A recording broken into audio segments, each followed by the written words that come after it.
Well, President William Ruto launches the second phase of the Hustlers Fund as Kenya celebrates International Women's Day.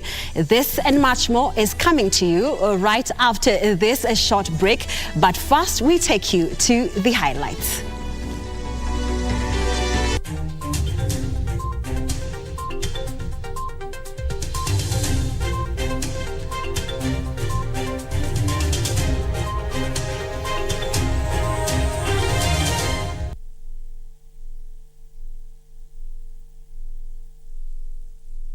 Well, thank you for joining us for tonight's Prime Edition. My name is Njenga, and you can join us on our social media platforms at KBC Channel 1 on Twitter and also on Facebook. Now, we get right into it, where President William Ruto has ruled out any attempts to legalize homosexuality in Kenya. The president said that though they respects the Supreme Court's decision approving the registration of LGBTQ rights groups, Kenya's values and religion do not allow same-sex relationship. Speaking during the commemoration of the World Women's Day in Nairobi, Ruto called on religious leaders to rise up and guide their flock and save their family from disintegration.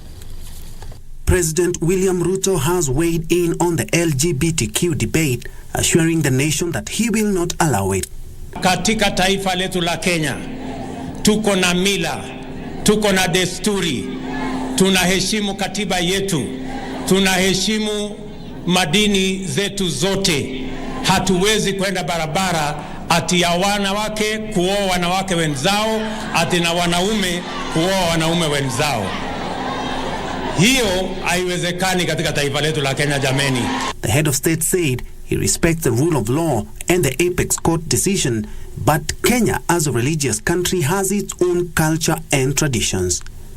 Yale mambo ambayo yamefanyika kule kotini, hata kama tunaheshimu kotini, lakini desturi, mila, Ukristo wetu, Uislamu wetu hauwezi kuturuhusu mke aoe mke mwenzake ama mwanaume aoe mwanaume mwenzake. He added that the country will not be dragged into Western cultures. Same sentiments were relayed by his deputy Rigathi Gachagua, who said the country's core values needed to be respected and homosexuality was contrary to the country's beliefs. Ati kuna chama ati ya kutetea ati wanaume waoe wanaume, ati wamama waoe wamama. Sasa hiyo ni mambo gani hiyo? Hata wale wanapitisha hiyo maneno na hatuna ubaya na kotini. Sasa mama akioa mama mwingine watabiana nini? Hiyo ni kinyume na vile sisi tunaamini. Kiongozi wa nchi hii ni mcha Mungu. He is a man of faith. He'll do what needs to be done. In any case, we have our traditions and customs. The Supreme Court on Friday determined that the decision to deny LGBTQ members the right to register a non-governmental organization was discriminatory. This is despite homosexuality being illegal in the country. For Prime Edition, I'm Ben Troy-Njue. The North Rift region now claim banditry attacks have increased despite the deployment of defense forces in the area. The MPs led by Turkana County woman MP Cecilia Ngitit moved the House to adjourn normal businesses and discuss how to deal with the banditry menace in the north. Earlier, Interior Cabinet Secretary Professor Githure Kindiki and his defense counterpart Aden Duale appeared before joint committees of Parliament, where they committed to ensure that the ongoing security operation will succeed. MPs suspended normal business on Thursday afternoon to discuss the insecurity situation in the North Rift. The mover of the motion of adjournment, Cecilia Ngitit of Turkana County, narrated how bandits were disturbing the peace in Turkana despite the deployment of military in the region. The defense forces are on ground, but raids are still happening. Vehicles are not passing the A1 road. Children are not going to school. Schools keep on being burnt. Homes are being burnt. Some people are burnt alive in their houses, Madam Speaker, in Kapedo Ward. And you say this is a country we all belong to, Madam Speaker. MPs from Elgeyo Marakwet, Turkana and Baringo counties rose to affirm how bandits were still in control in their regions. I consider Baringo as one of the manufacturers of bandits. As a member of Baringo County, I speak here with authority that is where most of this problem has been emanating from. We have one constituency in my county, Madam Speaker, that has been the only denominator of bandits. It's called Tiati. And I'm not sorry to say that because it's true. The entire conflict-prone areas is under the command of militia. The area of Tiati, Turkana, part of Marakwet, Samburu, Laikipia, they are living in medieval times. In the last 3 consecutive days, my constituency has been raided by my neighbors' Pokots. Yesterday, the 3 consecutive days, as I said, the Pokots raided Kakong. The next day, they raided Lokwar. And yesterday, they raided Nakwamuru. The MPs are now calling for rather permanent solution to the crisis. Pale Elgeyo Marakwet County, sisi tuko na baraka. Ardhi yetu ni nzuri na inaweza zalisha mazao ya kulisha sisi. Lakini kila ujao mimi nikikutana na Mheshimiwa Rais, mimi kila siku ninaomba tu, namwambia unisaidie relief food. Sababu ni hii, kwa miaka 5 imepita, watu wa bonde la Kerio, Elgeyo Marakwet, hawajaweza kupanda na kuvuna. Kwa sababu wale majangili wana cross pale River Kerio na kuwavamia wanapofanya kazi zao.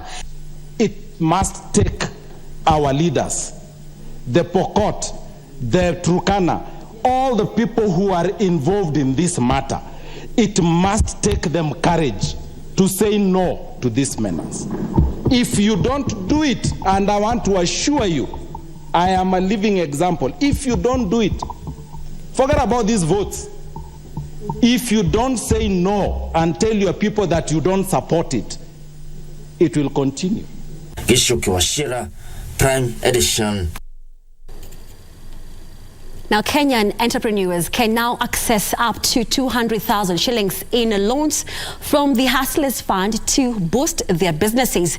Speaking during the commemoration of this year's International Women's Day, President William Ruto said the funds will be accessed at an interest rate of 7% and will run alongside the Hustlers Fund currently operational.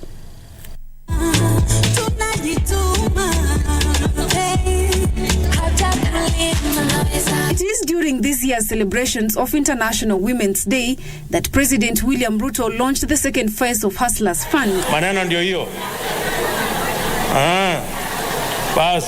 The fund, launched under individual micro-enterprise loan products, will see Kenyans borrow between 10,000 Kenyan shillings to 200,000 Kenyan shillings at an interest rate of 7% to be repaid in a period of 1 year. Na tumesema sasa iko loan product ya 1 month, iko loan product ya 3 months, iko loan product ya 6 months, iko loan product ya 9 months.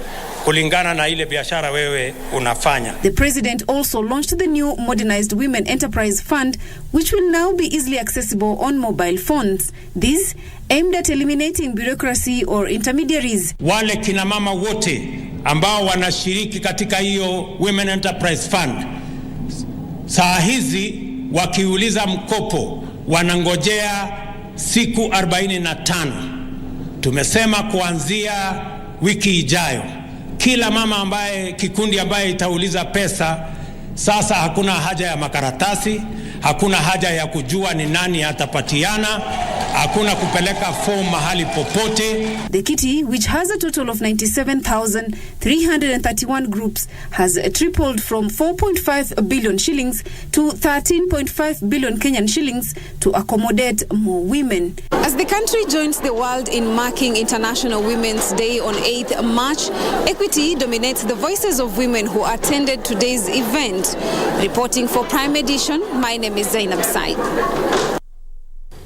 Now, Chief Justice Martha Koome has challenged the IEBC selection panel to rise to the occasion and provide Kenyans with a reputable team of commissioners. Speaking at the swearing-in of the 7-member panel, Koome said it is incumbent upon the panel to facilitate the realization of an electoral body composition that is fair and just. The panel comprises of Novice Uri Atieno, Bethul Sugut, Benson Gugi, Njeri, Evans Misati, James Fatuma, that is Saman, Charity Kisotu, and Nelson Makanda. The 7 are expected to advertise a shortlist, interview, and recommend for appointment new IEBC commissioners.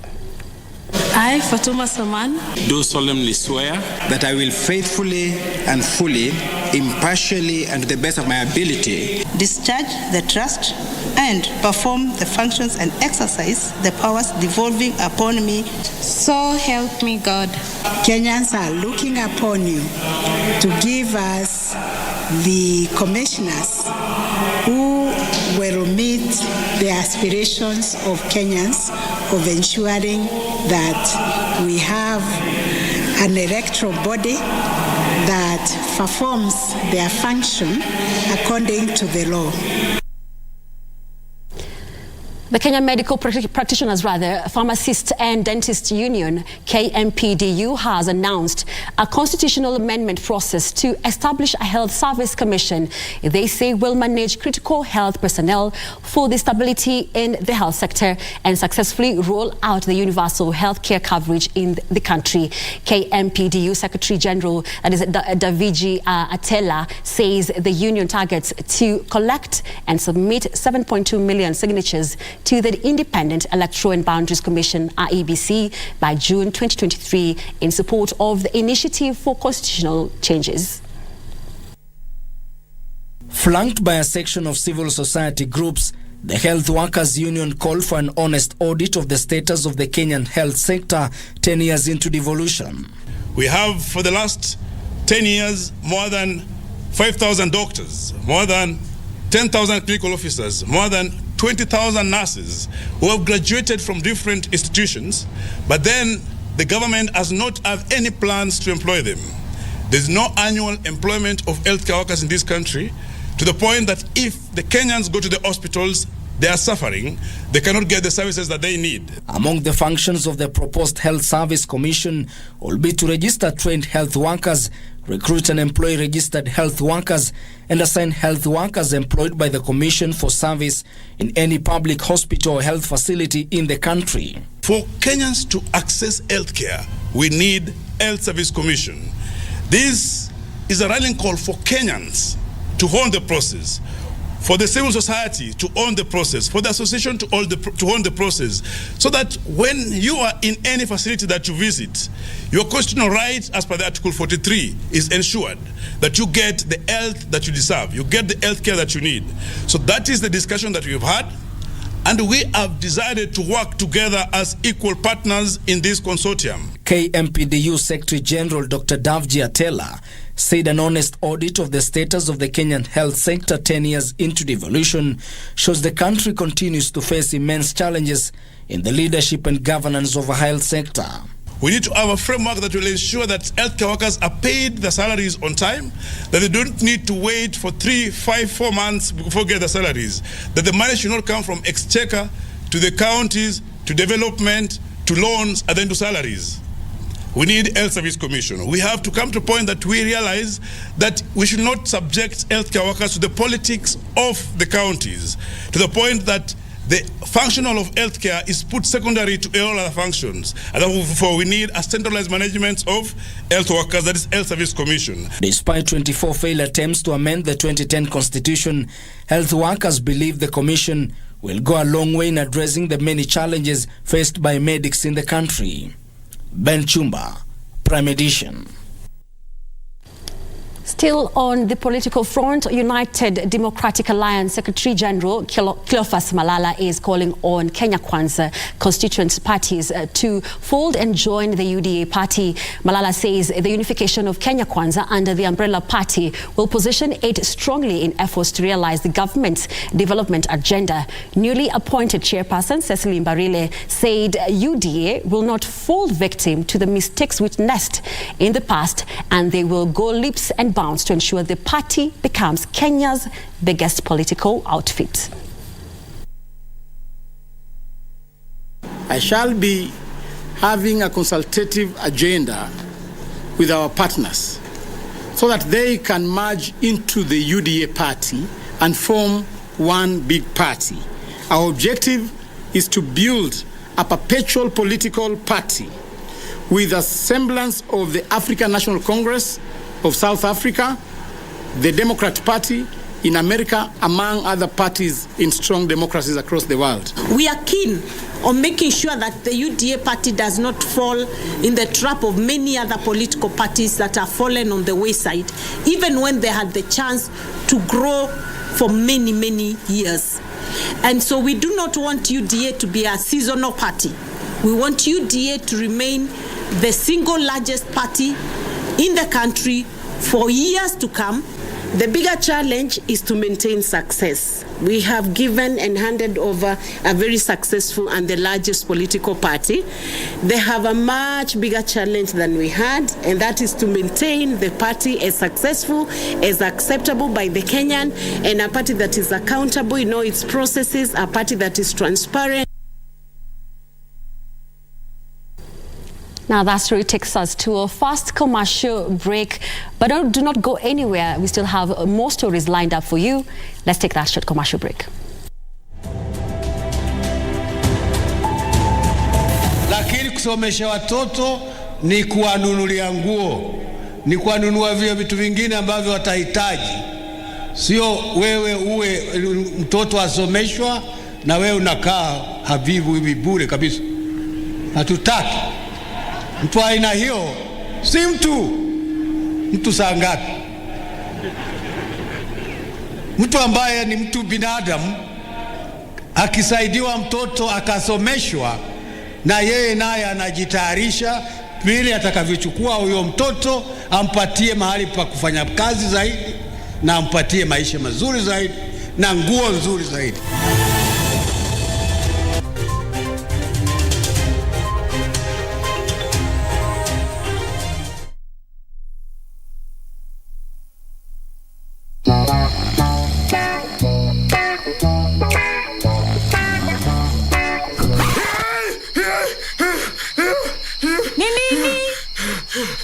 Nimesahau kucheza Loto Moto. Usisahau kucheza Loto Moto. Shinda milioni 2 kila siku kwenye M-Pesa. Chagua lipa na M-Pesa. Paybill number 757070. Account number andika neno Loto. Kisha weka star na nambari yako ya simu. Weka kiwango chochote cha pesa kuanzia shilingi 50 hadi 2000. Aulali. Lipa kisha subiri draw. Welala. Nitakutimizia ndoto zako. Milioni 2 usiamini. Ujumbe huu umeidhinishwa na BCLB. Unajua siku hizi wateja wanatulipa na simu sana. Na hiyo si shida, hiyo ni poa sana by the way. Lakini sasa shida inatokea, wengine wetu wanachukua hizo namba za wateja, alafu wanaanza kugawana huku nje kama njugu. Bana, inatuharibia kazi. In this digital era, it's normal to collect information for your client. But if you're collecting information for the client, it's important that you secure it and use it for the intended purpose. Ujumbe huu umeletwa kwako na ofisi ya Data Protection Commissioner. The National Youth Service will hold its pass-out graduation ceremony on 3rd March 2023. His Excellency the President, Dr. William Samoei Ruto, will be the guest of honor during the pass-out parade to be held at NYS Paramilitary Academy in Gilgil, Nakuru County.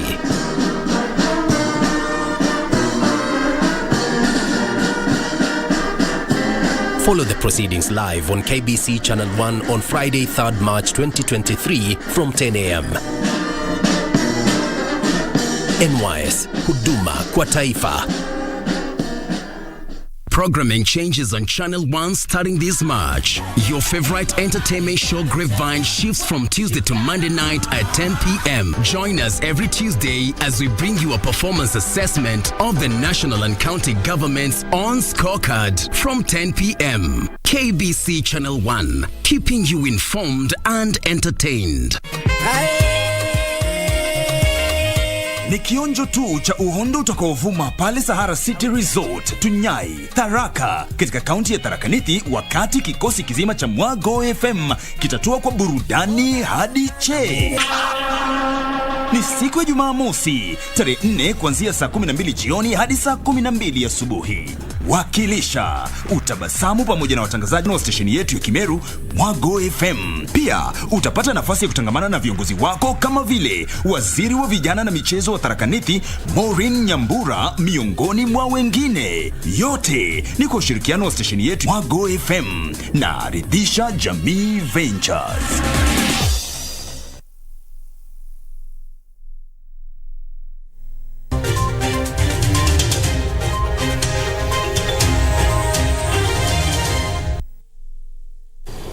Well, thank you for staying with us. We are still live on YouTube as well as Facebook, and also later on, Betty Kiptum will be joining us with today's business. Now, moving on to the latest from the counties, Kisii Governor Simba Arati has expressed concern over the rise in crime in the county, terming it as a threat to investment.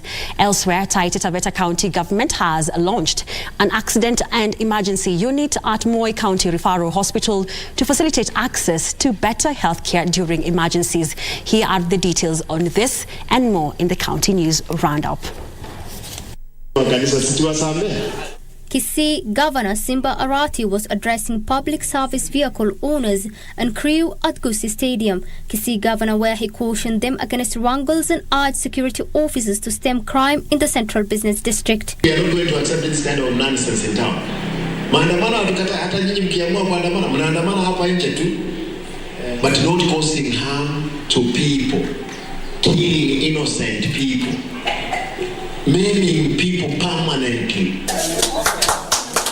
In Taita Taveta, the county government has partnered with the Emergency Medicine Kenya Foundation, treating with a mission, and a polish in renovating an accident and emergency unit at Moi County Referral Hospital. The fully equipped 24-hour facility will ensure access to quality medical care during emergencies. They have done for us the piping, installation of the oxygen manifold, and together with the piping, donation of the equipments that have been mentioned, and also capacity built our staff. So we are really prepared to handle any kind of medical and surgical emergencies that comes with it. Elsewhere, the High Court has upheld the election victory of Kajiado Governor Joseph Ole Lenku. In dismissing the petition, Justice Janet Mulwa termed it as unsubstantial and lacking evidence. A declaration is hereby issued that the third respondent, His Excellency Lenku Joseph Jama Ole, was validly elected and declared Governor of Kajiado County following the 9th August 2022 general election. Meanwhile, 5 groups of fishermen in Lake Turkana from Kerio and Kalakol beaches have benefited from modern nets and boats for catching big fish. A non-governmental organization, Sabkun, also gave the fishermen 20 motorcycles to help them transport their catch to the market. Upata samaki fresh, utapelekea masoko karibu ya ile Kalakol, Orofio, Lodwa na Kaguma pia. In Siaya, police are seeking for the kin of a deaf and dumb boy who was found wandering in the town. The boy does not understand sign language. The boy also wore a T-shirt that had some writing, the name Otuoma Self-Help Women Group. So those two identities, we are trying to imagine that maybe the boy hails in Kisumu or Busia. And in Mombasa, some community policing ambassadors have urged the national government to facilitate their coordination to enable them discharge their duties effectively. This is the high time now we have to sit down in a more sober way. Tuangalie kama vile viongozi. Kiongozi hana huyu ni wa huku, huyu ni wa huku. This is the time now we serve our community. Sisi tunashangaa kwa sababu this wrangling of leaders, tunashangaa inatupeleka wapi? Badala wakae chini, waangalie ni njia gani wanaweza make a change to the community. Nasra Aden for Prime Edition.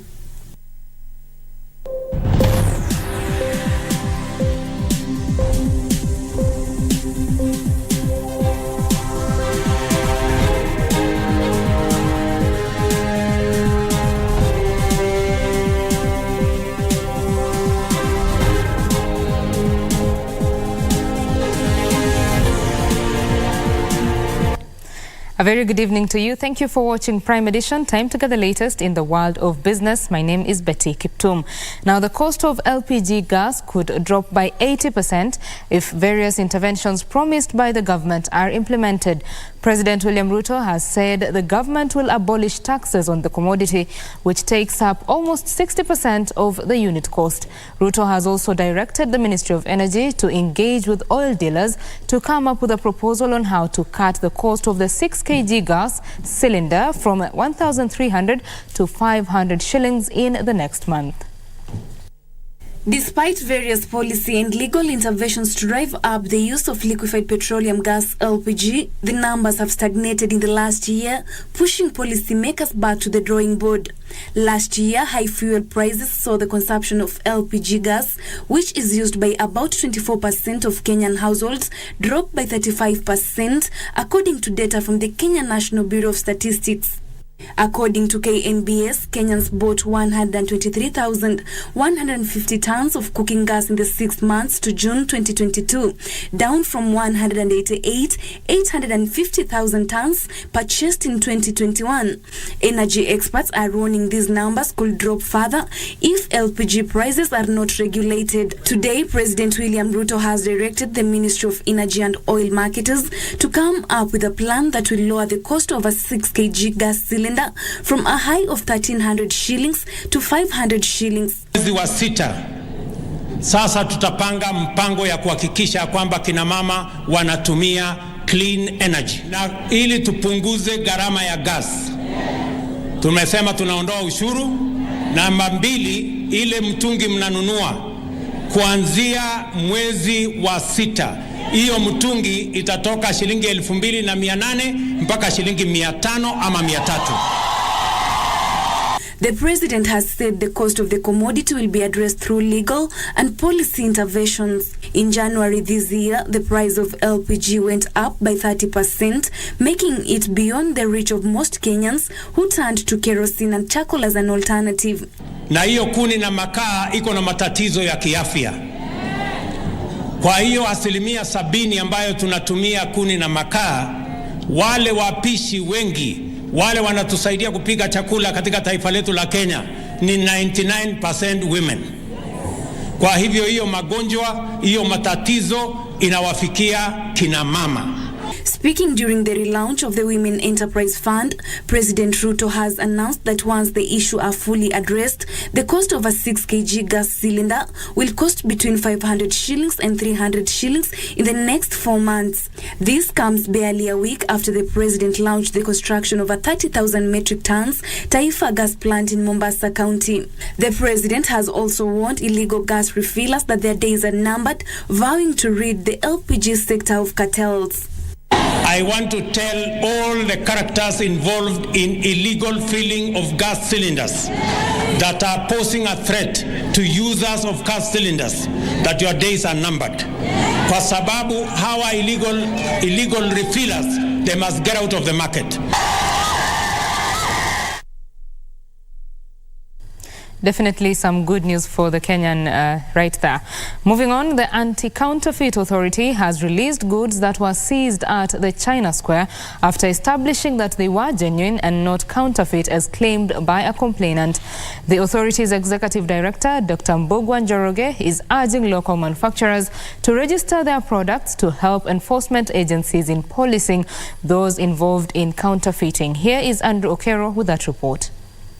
The Anti-Counterfeit Authority has cleared the air about the Chinese goods that were seized mid-last month following a complaint by Smith & Company, which reported that it had suspected the sale of counterfeit finder tools within the premises. However, the Anti-Counterfeit Authority says the complainant requested to withdraw the complaint against China Square upon confirmation that the goods seized were sourced from the same manufacturer. To stem such cases, Dr. Njoroge is urging manufacturers and traders to register the products they deal with. If we are found, you can see what has happened with the Chinese center on Thika Road. It can get very hot, and because the mandate of our government has been built on the bottom up and the hustlers.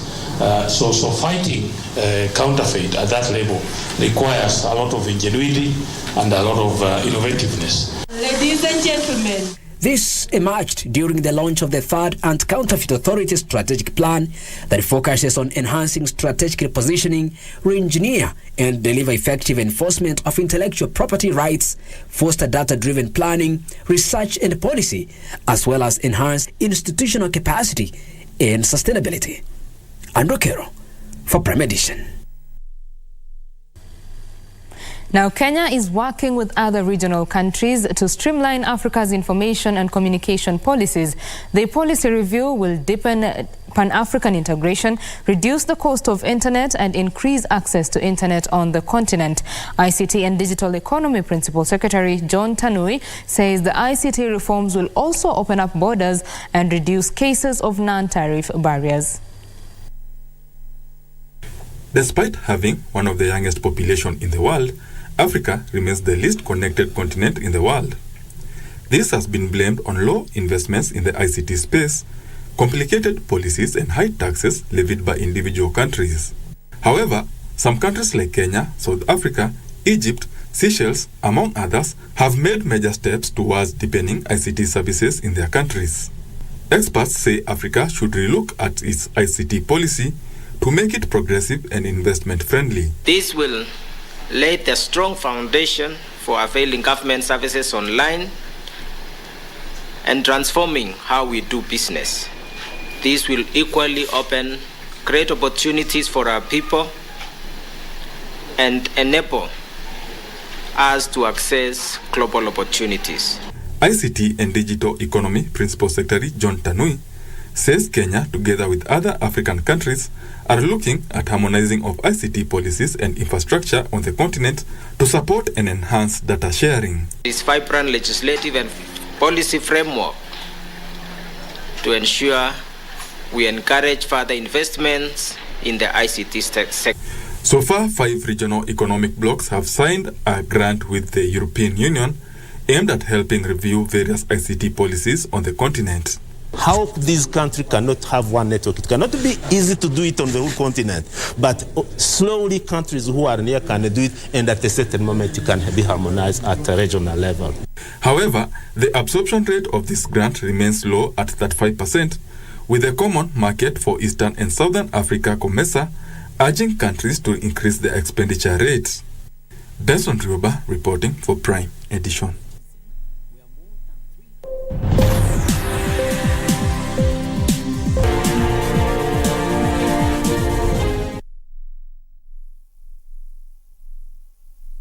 The Ministry of Public Service, Gender and Affirmative Action, through its State Department for Gender and Affirmative Action, in conjunction with its partners, would like to invite all Kenyans to the International Women's Day celebrations to be held at the Kenyatta International Convention Center on Thursday, the 2nd of March 2023. The chief guest will be His Excellency the President, Honorable Dr. William Ruto. The global theme of the event is Digit All, Innovations and Technology for Gender Equality. Come adorned in your best African wear and let's celebrate. Happy International Women's Day 2023.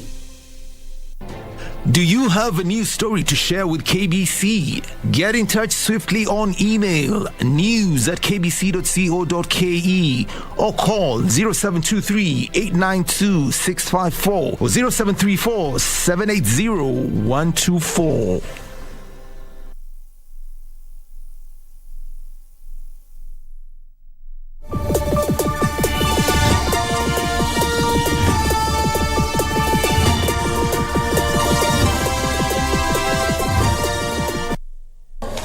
Welcome back. You are watching Prime Edition. Now, the government plans to spend billions of shillings to construct dams and water ponds in arid and semi-arid areas. The water projects will be developed under a joint venture between the national and county governments. Water Cabinet Secretary Alice Wahome says that once completed, the water projects will boost water access in Kenya to more than 80% from the current 74% coverage. Statistics indicate that there are over 6,000 water ponds and small dams spread across the country. To boost water coverage in the country, the government has rolled out a multi-pronged approach that will see the construction of water ponds, boreholes, and over 100 dams across the country. The program will encompass community water ponds that have a capacity of 30,000 to 250,000 cubic meters of water, where neighboring farmers use portable pumps for irrigation. Water Cabinet Secretary Alice Wahome says some of the major dams will be constructed through a public-private partnership model and collaboration with the county governments. This instrument will help the counties and the national government to mobilize funding both at a government level, at partners level, and at private partnership level. The government has set aside 900 billion shillings to be used towards various water projects. Already, 20 billion shillings have been spent on various projects in the country. Every county has its section and those projects that it has preferred for priority purposes for implementation. They will raise funding using this instrument because it is a result of wide consultation, engagements between partners and the county governments. Agriculture experts are also urging farmers to embrace sustainable agricultural practices to help conserve the land under use and supplement their incomes. Ndosha Mokami for Prime Edition. And universities should set up incubation centers to nurture innovative solutions tailored for local needs. The Management University of Africa Vice-Chancellor, Professor Washington Okeyo, says inter-university collaboration locally and internationally would help readjust student training to remedy the current disconnect between classroom training and the needs of the job market. About 40% of the Kenyan youth are jobless, with approximately 16% of the unemployed youth aged between 20 to 24. Experts believe this may stem from the lack of alignment between courses offered in institutions of higher learning and the needs of the respective professional fields due to little to no attention being given to practical training. The courses that we teach in the university should be reflective of what the job market requires to increase employability of the students that we produce, the graduates that we produce from the university. These things, I think, are really ways that both sides really learn from each other, and we get a really great way of collaborating, cost effectively too. They say it is essential to have a unified approach among universities, especially when doing research and technology innovation. We are learning, we are teaching students mainly, to recall the knowledge, but not to apply it. And that is why you can see there are very few inventions, very few innovations and creativity in our country, where literally everybody copies. When one starts a business somewhere, then you see the next person starting exactly the same business without thinking of how they can add value and create their own business in a different way to sort of fill a certain gap which is not being filled in the market at the moment. They say the Kenyan academic systems have long concentrated on the memorization aspect of learning, a factor that has suppressed innovation and creativity. Universities are now embracing exchange programs where course monitoring is conducted and productivity of the students gauged before it is incorporated into local learning. That center basically has a system of creating an enabling environment where students can come in with their own creative ideas, which creative ideas we take them through a process business analysis, kind of finding out their viability before we can do marketing and commercializing them. What are you doing about AI? How are we going to deal with this? Because in this world, these are existential issues that really cut to the heart and core of our institutions. He says, however, it is essential for adjustments to be made, as direct mimicking has often failed at the pilot stage. Teaching through experience, through practical ways, and that is what we want to borrow. They have a situation where they look at in the surrounding and find solutions to what is the problems that are plaguing the society, the surroundings, and they develop those they develop the solutions themselves. Hibak Said for Prime Edition. Conservation tourism is fast becoming a new trend in the global tourism industry as more countries embrace sustainable practices. Great Plains Conservation, which operates in Kenya, Botswana and Zimbabwe, says players in the industry need to reinvest back into local communities to enhance ecotourism. The company, through Great Plains Foundation, has rolled out a plan to feed more than 8,000 pupils in 29 primary schools in Kajiado County. Kenya is leading the way in sustainable tourism through various policy measures. So far, the government has banned plastic bags and other single-use plastics in the country's parks, forests and lodges. The country has also developed a national tourism strategy that seeks to streamline ecotourism. This has gone a long way in entrenching sustainable practices in the country's tourism industry. The Great Plains Conservation, which operates in the counties of Kajiado and Narok, says community involvement is critical in driving sustainable practices in Kenya's fledgling tourism industry. The company has embraced a zero-waste policy, recycling papers and cardboard to make briquettes to fuel it or to water systems instead of cutting down trees for fuel. Great Plans, through its foundation, has rolled out a plan to feed more than 80,000 pupils in 29 primary schools in Kajiado County. But since the intervention of Great Plains and other partners from last year, there has been a retention of school children in all the schools in Brikani Group. So all schools around here, this region, they have got a problem with the food.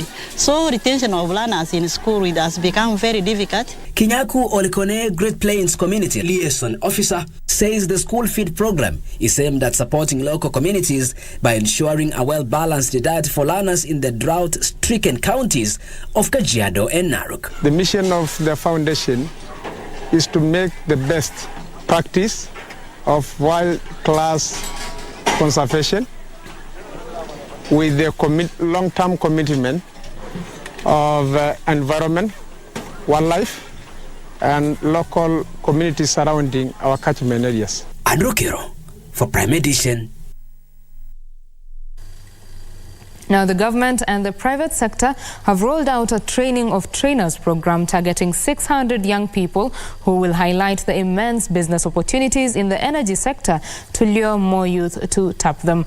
Kenya Private Sector Alliance Deputy CEO Victor Ogalo says the initiative by the Ministry of Energy and the private sector will work closely with local universities to enhance innovation in the energy and extractives industry. This is a really great opportunity for the youth, and on the sidelines of the Africa Energy Forum, 600 will be Kenyans. So again, a very great opportunity. We think that this can be very attractive to those who are in their, finalizing their colleges, technical colleges, universities, students generally in the energy space. Those who are in their early career, there will be an opportunity for them because globally there are venture capitalists, angel investors who are hungry to find out opportunities. And Kenya has actually been a hub for venture capitalists, and that's why we have a lot of innovative startups here. What we want to do during the summit is to show young people across Africa, specifically in Kenya, that energy is an industry that young people can embrace, and they don't need to necessarily have a background in energy, but they could also be entrepreneurs. They could look at the carbon credits that are there, they could look at solar energy, they could look at clean energy and see how they can come up with solutions to solve the problems on Africa. Now, a parliamentary committee is calling on cabinet secretaries to make time for engagement with legislators whenever called upon. Legislators led by the National Assembly's Trade, Industry and Cooperatives Committee, Vice Chairperson Marianne Keitany, were agitated after top officials of the Ministry of Investments, Trade and Industry failed to appear to offer input for the draft 2023-2024 budget. Keitany said the committee was informed that the top ministry officials were on an official trip abroad.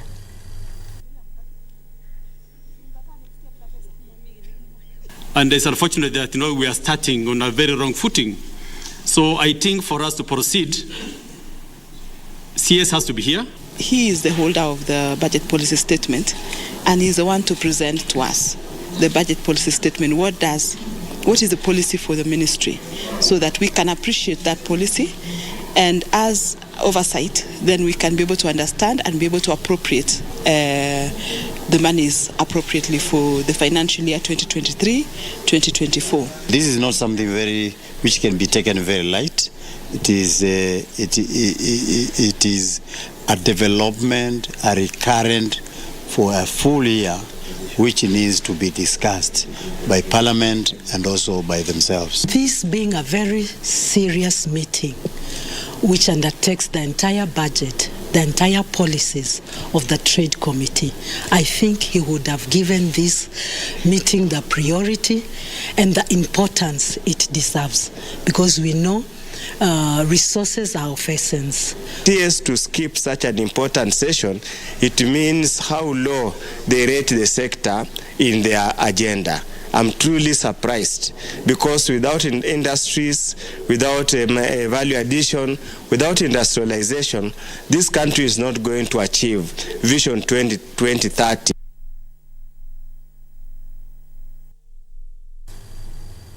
Now, young people across the country put their hands on this or that hustle. Bottom line is to make a shilling or two for their pocket. Somewhere in Kiambu, a 28-year-old is into manufacturing of low-cost organic fertilizer. To achieve this, he has turned to black soldier flies and red worms. On tonight's episodes of Young and Industrious, the story of George Kamau is told by Wangari Washuri.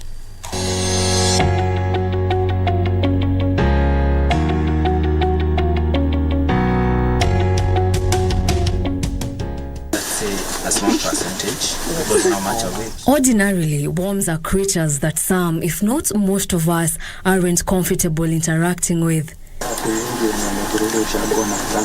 George Kamau was no exception throughout his childhood. But this changed shortly after graduating from his high school. That particular video and his instinctive need for money suppressed his phobia for worms.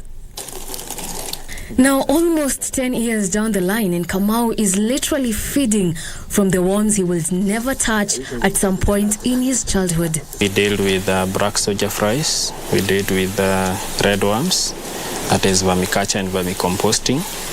We deal with azora, that is an aquatic plant for chicken feeds, pig, and other livestock animals. And also we deal with pigs and chicken.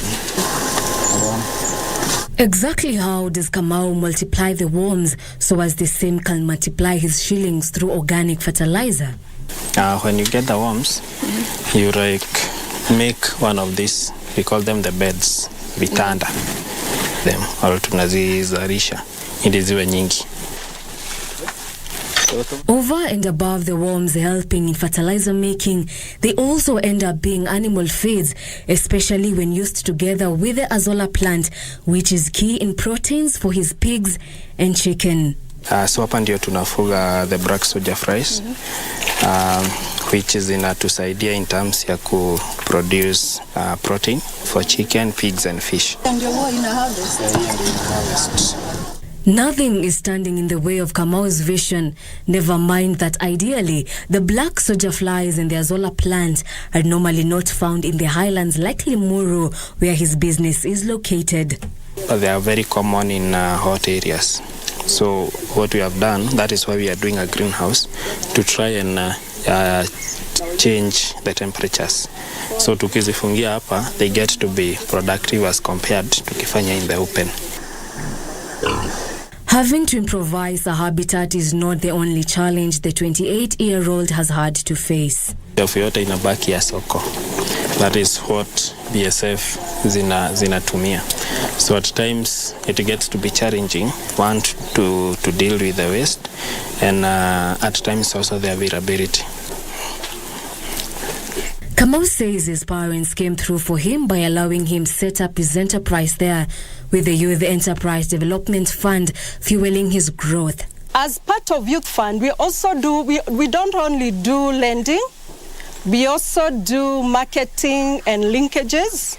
And we were able to link him with Kenya Institute of Climate Innovation Center.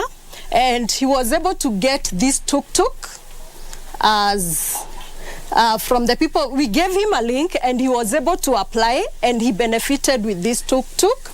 Had anyone told Kamau that Worms could pay his university fees, support his siblings, or even create employment for him, he would have most probably dismissed them. Hiyo biashara ndio inalipa hiyo pesa yote na pia inafanya mambo mengine pia. Well, for Kamau and his Worms, there is a sad side to their relationship. Now, did you know that black soldier flies have a specific place where they lay their eggs and they don't just do it anywhere? For Young and Industrious, I'm Wangari Washiri.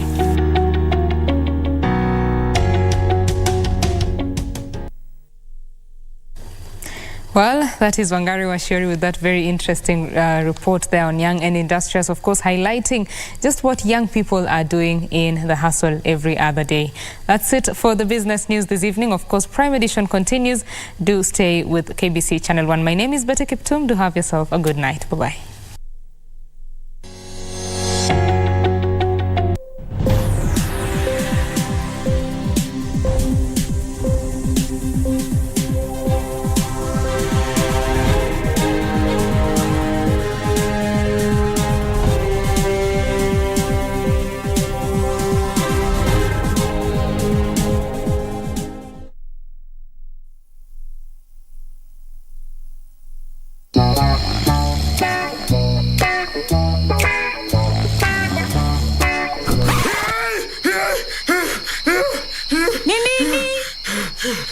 Nimesahau kucheza Loto Moto. Usisahau kucheza Loto Moto. Shinda milioni 2 kila siku kwenye M-Pesa. Chagua lipa na M-Pesa. Paybill number 757070. Account number andika neno Loto. Kisha weka star na nambari yako ya simu. Weka kiwango chochote cha pesa kuanzia shilingi 50 hadi 2000. Aulali. Lipa kisha subiri draw. Welala. Nitakutimizia ndoto zako. Milioni 2 usiamini. Ujumbe huu umeidhinishwa na BCLB.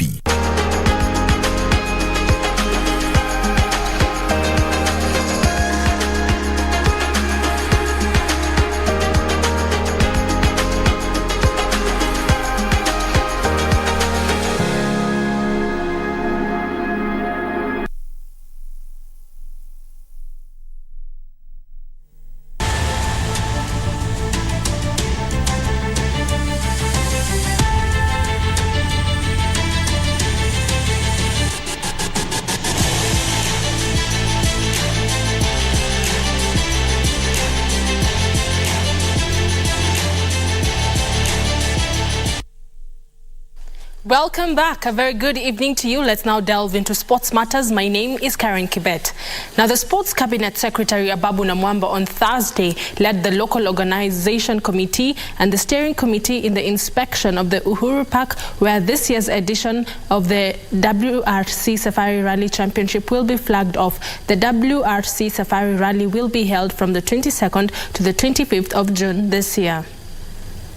Speaking after inspecting Uhuru Park, Sports Cabinet Secretary Ababu Namwamba stated that he will ensure that the Ministry of Sports plays an integral role in improving sports grounds and facilities so as to ensure that Kenya is in a good position to host international competitions. We are going to have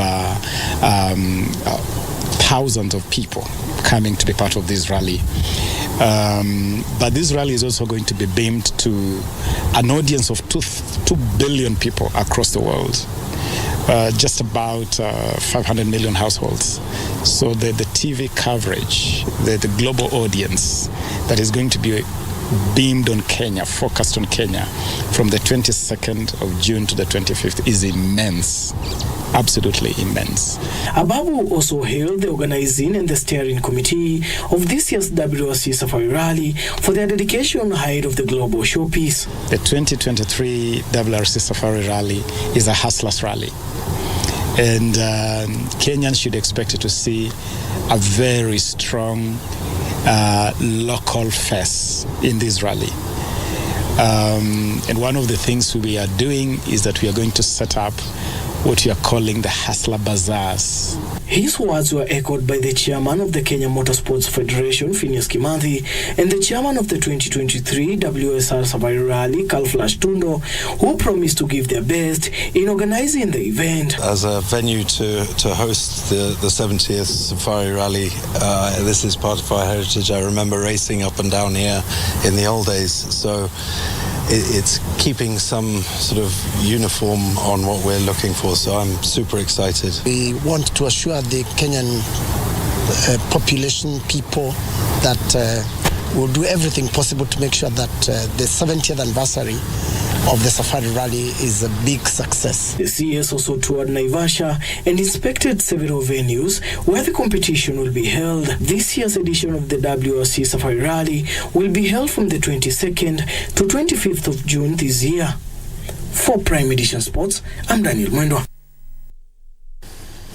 Thank you, Daniel, for that report. Moving on, 9 local golfers headlining this year's edition of the Magical Kenya Open, slated for March 9th to the 12th, will benefit from 2.7 million shilling sponsorship package from Absa Bank Kenya. The bank has announced it will sponsor all 8 Kenyan pro golfers: Mike Kisia, Simon Gege, Daniel Nduva, Justus Madoya, Dismas Indiza, Mutahi Kibugu, Samuel Njoroge and Greg Snow. The sponsorship is also being extended to amateur sensation Njoroge Kibugu. Speaking during the sponsorship announcement, Absa Bank Kenya Acting Managing Director Yusuf Omari said the sponsorship will go a long way in facilitating the golfers to effectively participate in the tournament. The 2023 edition of the Magical Kenya Open will bring together 156 golfers from around the world. Every year we're always hoping and praying that, our professionals will be able to make it to the top 10 or even win this tournament, and to encourage a competitive and a spirit in this tournament. We are also announcing an additional 500,000 shillings to any pro who is going to make it to the top 20. The FKF Women's Cup round of 32 matchups that will take center stage on March 18th to the 19th have been revealed after a public draw conducted live on Football Kenya Federation's social media platforms. Ulinzi Starlets, the inaugural winners of the cup, will play FKF Women Division 1 Zone B side Gusii Starlets. Defending FKF Women Premier League champions Thika Queens will face Migori Educational Center, while Vihiga Queens will travel to Ahero, Kisumu County, to face Kolwa Falcons. The round of 16 is set for April, the quarterfinals May 20th, while the semi-finals are slated for 24th June. The winners of the FKF Women's Cup will be crowned on 2nd July. League will host Royal Starlets from Trans Nzoia, playing in Division 1. For match number 2, we'll see UOE, also from Nakuru County. UOE from Nakuru County will host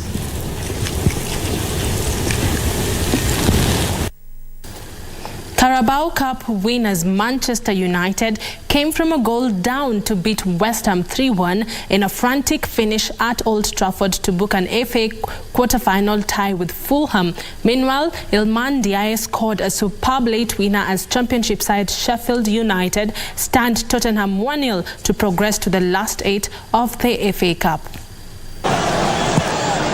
Alejandro Garnacho cut in 19th minute strike past Alfonso Herrera before Fred steered in an injury time that goal to put the host in the last 8 and sea of battering hammers. Manchester United have come back from a goal down to lead 2-1 in the last knockings of this 5th round FA Cup tie. West Ham scored first early in the second half through Said Brahama's power-free struck shot, which flew in the top corner past David De Gea. West Ham lead at Old Trafford. United thought they had equalized through Casemiro's header, only for it to be ruled out for offside after VAR check. There we have confirmation. But the home side didn't manage to equalize in the 77th minute when Naive Agate, under pressure from Weah to Weghorst, headed from his own net from Bruno Fernandes' excellent corner. Ball into the box that they don't defend, and I don't think the offside. Fred added a third with virtually last kick of the game. Here's Fred. They've got another one. Wrapped up. Meanwhile, Liman Diaz scored the superb late winner as championship side Sheffield United stand Tottenham 1-0 to progress to the quarter-finals of the FA Cup. Robinson hacked to his cross, it's scuffed and Jay weaving his way on the penalty.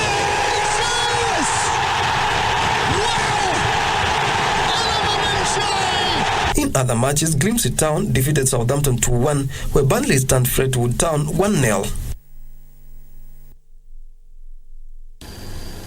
And Manchester United will now face Liverpool on Sunday in an EPL clash. I wish them all the best. Moving on, Novak Djokovic thrashed Talon in straight sets to reach the Dubai Tennis Championships quarterfinals. The 22-time Grand Slam champion, taken to 3 sets by qualifier Thomas on Tuesday, beat the Dutchman 6-2, 6-3. Djokovic is now chasing a 6th Dubai title and will be playing his first tournament since winning the Australian Open with a hamstring injury last month.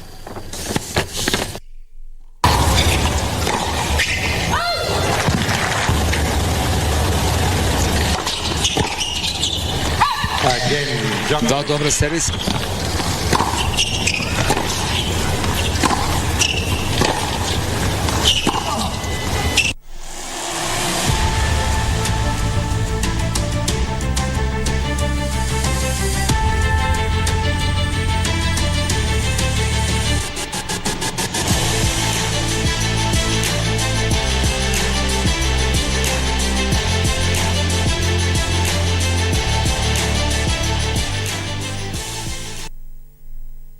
Thank you for keeping it KBC Prime Edition. Those are all the sports stories we had for you tonight. I'll be sure to see you tomorrow, same time, same place, with more sports news on Easy Friday. My name is Karen Kibet. I wish you a peaceful night. I'm now joined by my colleague, Carol Njenga. Thank you. As we discuss various sporting activities happening across the country. And Karen, before I let you go, I know Kenya today celebrated the International Women's Day, but globally it's celebrated on the 8th of March. Oh yes, on the 8th of March. A few facts before I let you go. Do you know that it was started, or rather it grew out of a labor movement? And as you know, it was started by a woman by the name Clara Zetkin. Just a few facts about International Women's Day. She did well because women are really working hard. And respect to all the women out there who have decided not to settle for less, but to go for the top prize. And exactly, they were demanding actually shorter working hours, better pay, and the right to vote. That's all we had lined up for you. My name is Njenga. Do join us tomorrow for more business and other news also from across the country. Have a good night.